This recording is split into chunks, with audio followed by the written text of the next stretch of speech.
But we needed a supply chain expert, and we got one. Brandon Daniels, president of Exeter. Brandon was responsible for advising the government on supply chain risk management in the Joint Acquisition Task Force, a COVID-19 response effort. So, Brandon, thanks so much for joining us here.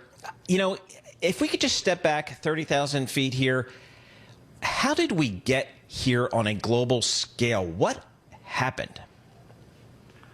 Yeah, thanks for having me on, Paul and Matt. I appreciate it.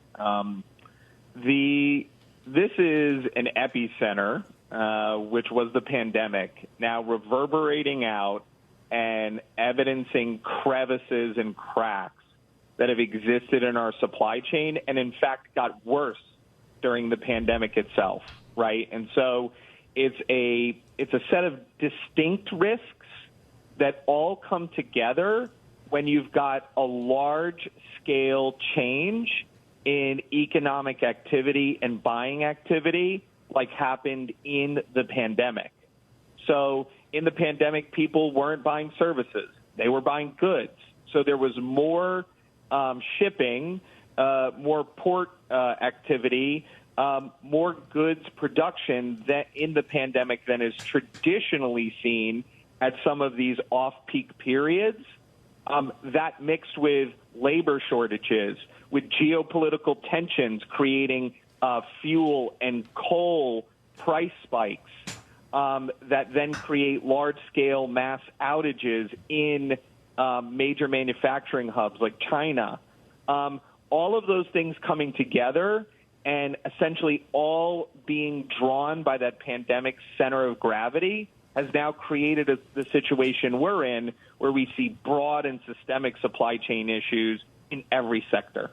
All right, so if I imagine, tossing a stone in a pool of water and seeing the ripples spread, that eventually stops by itself, but it takes a while. Do we have some mechanism that can control the water better and bring these ripples to a halt more quickly than they naturally would? So the critical, the water levels were already low, right? And someone dropped an anvil in the water, right, which was the pandemic. And so there are some things that will work themselves out. The shipping issues that we've seen, the container ships backed up at LA ports, and now you're seeing increases in East Coast ports as people try to navigate around those West Coast port issues. Those issues will work themselves out.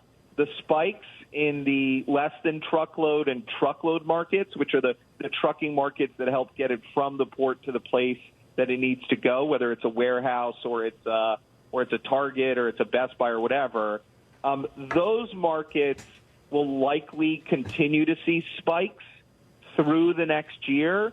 If you're in the telematics space right now, you're in a great space because effective truck management is going to become all that much more important. Like things like that will work themselves out of this market, and those ripples will subside.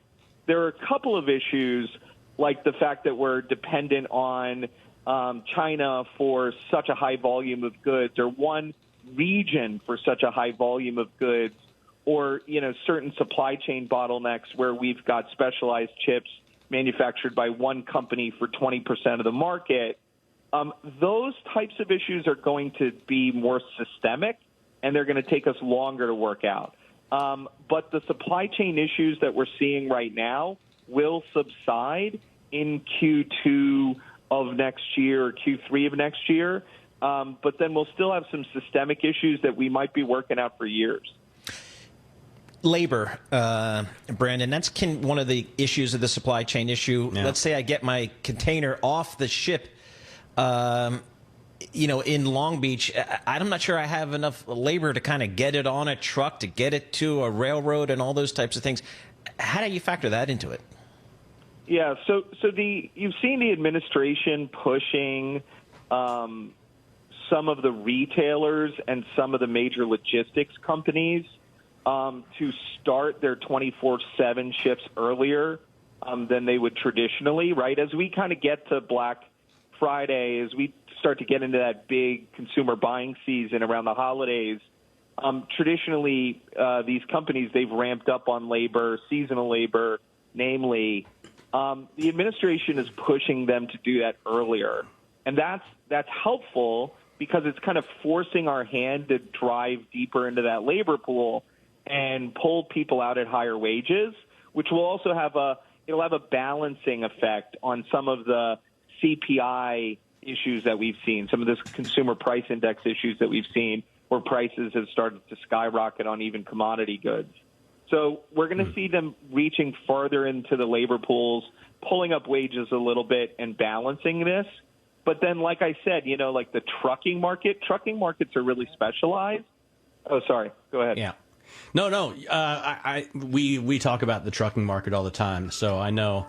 I know what you're going to say there, and I am going to get my CDL as soon as I can. Brandon, thanks so much for joining us. Brandon Daniels from Exeter.